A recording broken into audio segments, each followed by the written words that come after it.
प्रिय बालमित्रांनो, आज आपण पाहणार आहोत पाठ क्रमांक 5, ज्याचं नाव आहे महाबळेश्वर।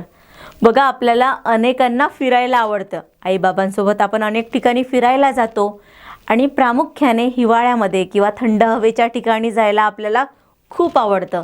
तर सातारा जिल्ह्यामध्ये असणारं एक प्रेक्षणीय स्थळ ज्याचं नाव आहे महाबळेश्वर आणि त्याची माहिती आपण आज जाणून घेणार आहोत पाठ क्रमांक 5 मध्ये।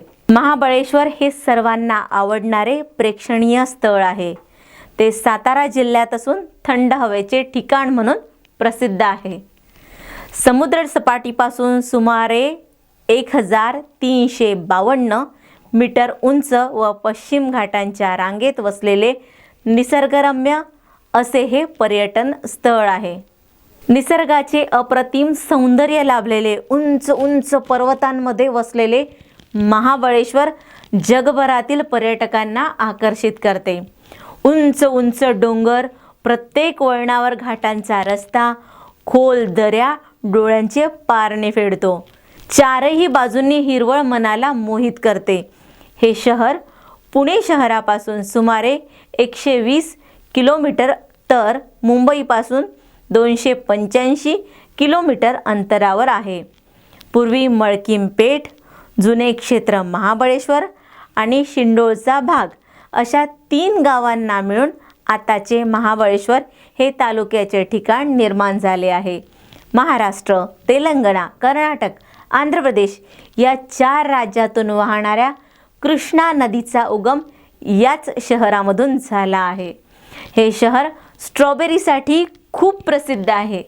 येथील हवामान स्ट्रॉबेरीसाठी पोषक असल्याने येथे स्ट्रॉबेरीचे उत्पादन मोठ्या प्रमाणात घेतले जाते। यासोबतच रासबेरी, जांभळी, मद्य, लालमुळे, गाजरे, गुलकंद यासाठीही हे शहर प्रसिद्ध आहे। येथे येणाऱ्या पर्यटकांसाठी भारतीय वास्तुकलेचे दर्शन घडविणारी 5 पुरातन मंदिरे, ब्रिटिश काळातील काही दर्शनीय ठिकाणे, कृष्णा, कोयना, गायत्री, सावित्री, वेण्णा, सरस्वती आणि भगीरथी अशा 7 नद्यांचे उगमस्थान, monkey point, Wilson point, Pratapgad, Lingmala धबधबा इत्यादी सर्व प्रेक्षणीय स्थळे प्रत्येक पर्यटकाचे मन वेधून घेतात। येथे दी टेरेस नावाच्या जुन्या इमारतीत महाराष्ट्र राज्याच्या महामहिम राज्यपालांचे निवासस्थानही आहे, ज्याला राजभवन असे नाव आहे। महाबळेश्वर येथे पाऊस मोठ्या प्रमाणात पडत असून पावसाळा ऋतूत या परिसरामध्ये पाणी आणि निसर्गाचे सुंदर रूप बघून पर्यटक मोहित होतात। महाबळेश्वरप्रमाणेच लोणावळा, खंडाळा, माथेरान या ठिकाणीही निसर्गाचे अप्रतिम सौंदर्य अनुभवता येते।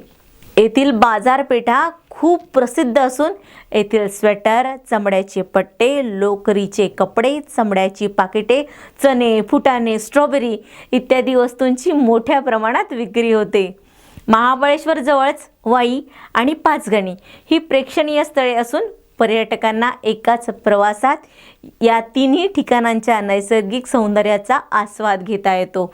त्यामुळे पर्यटक पर्यटनासाठी महाबळेश्वरकडे आकर्षित होतात।